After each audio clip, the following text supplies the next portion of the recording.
Hello everyone, welcome to Sai IAS Academy. Hope you are doing well. In this video, I'm going to give brief idea about statistics syllabus for Assistant Statistical Officer examination. So first of all, what is statistics? Statistics is nothing but mathematics applied to observational data. So mostly it is depending upon data. So statistics is involved in four functions. One is collection of the data, presentation of the data, analysis of the data, and interpretation of results. So mainly collection, and then we're analyzing, and then we're interpreting the data means collection of numerical facts such as values or measurements. It can be in the form of numbers, words, measurements, observations, or even description of things. As you know, we're having two kinds of data. One is quantitative data, and another one is qualitative. Qualitative. So quantitative data means numerical data. It is also known as numerical data. And qualitative data means non-numerical data.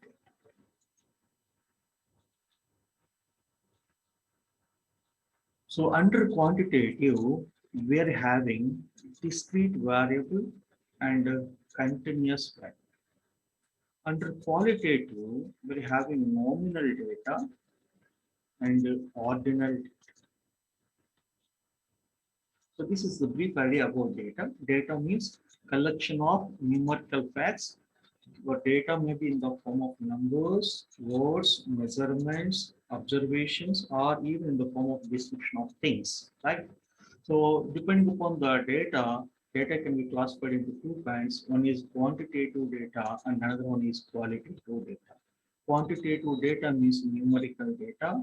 A data which can be measured in terms of numerical values is known as quantitative data. The data which cannot be measured in the form of numericals is known as qualitative data. So discrete variable and continuous variable comes under quantitative data. Nominal data and ordinal data comes under qualitative. So there are two broad divisions in statistics. One is descriptive statistics and another one is inferential statistics. So descriptive statistics means we are describing the collected data by using certain diagrams or tables or by computing certain constants. Diagrams means like a line diagram, board diagram, circular diagram, histogram, frequency polygon, Gaussian curve, Lorentz curve, etc. And by using certain constants, means like measures of central tendency, measures of dispersion. In measures of central tendency, we have arithmetic mean, geometric mean, harmonic mean, median, mode, quartiles, arctiles, deciles, percentiles. In measures of dispersion, we have range, quartile deviation, mean deviation, standard deviation, and corresponding relative means. And tables means like a simple tabulation and a complex tabulation. So by using certain constants or tables or by using diagrams, we are describing the data. And that's why we're calling it as a descriptive statistics. Inferential statistics means we are drawing inferences about the population on the basis of certain sample information. So that means it is a method of determining something about the population.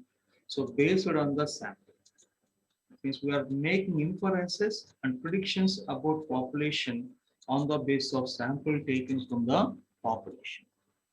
I'll show you diagrammatically what is the process. So we're having one population.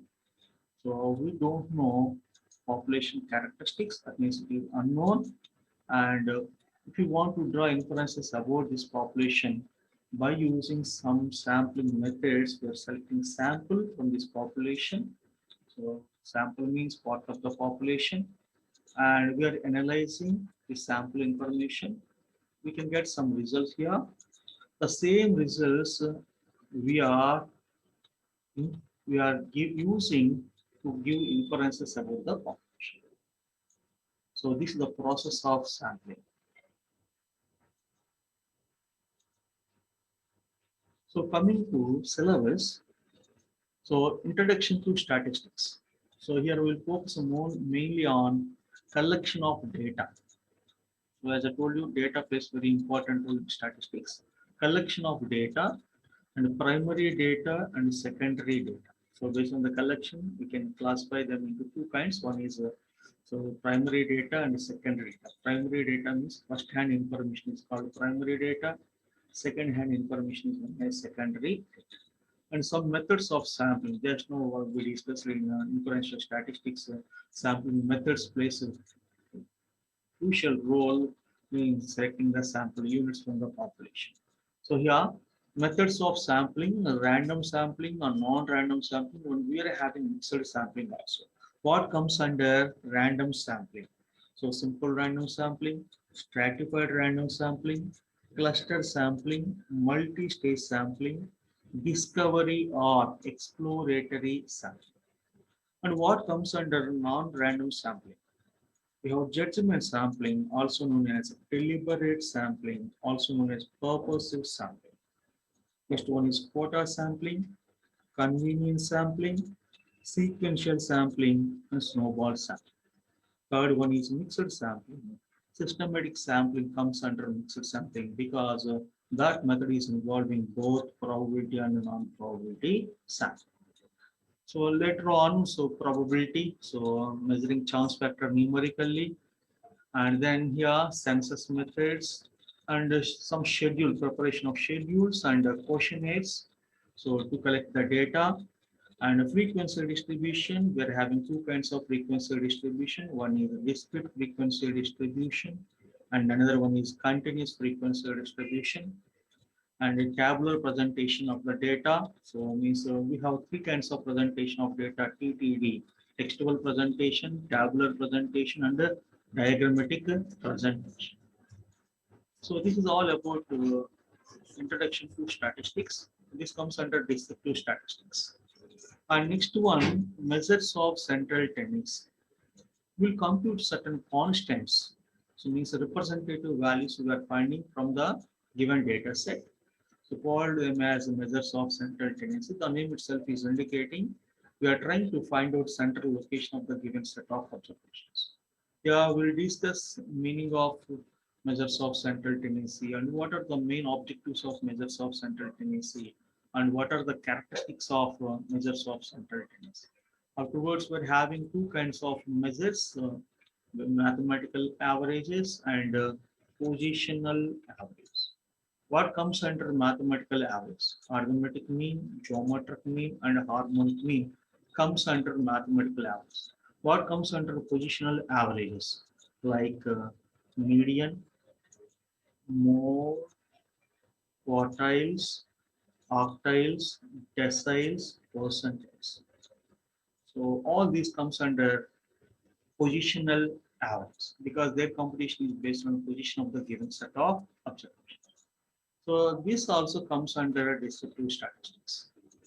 Next one is measures of dispersion and skewness. When central tendency alone is not sufficient to reveal the characteristics of given set of observations, in that case, we'll go for some other measures known as measures of dispersion.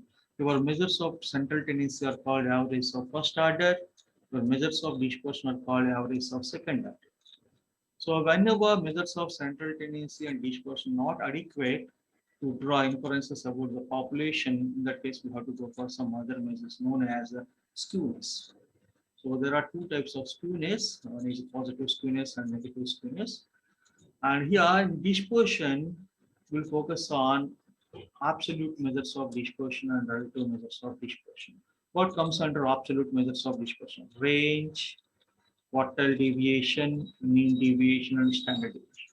And what comes under relative measures? So corresponding coefficients, quotient of range, quotient of quartile deviation, quotient of mean deviation, quotient of standard deviation.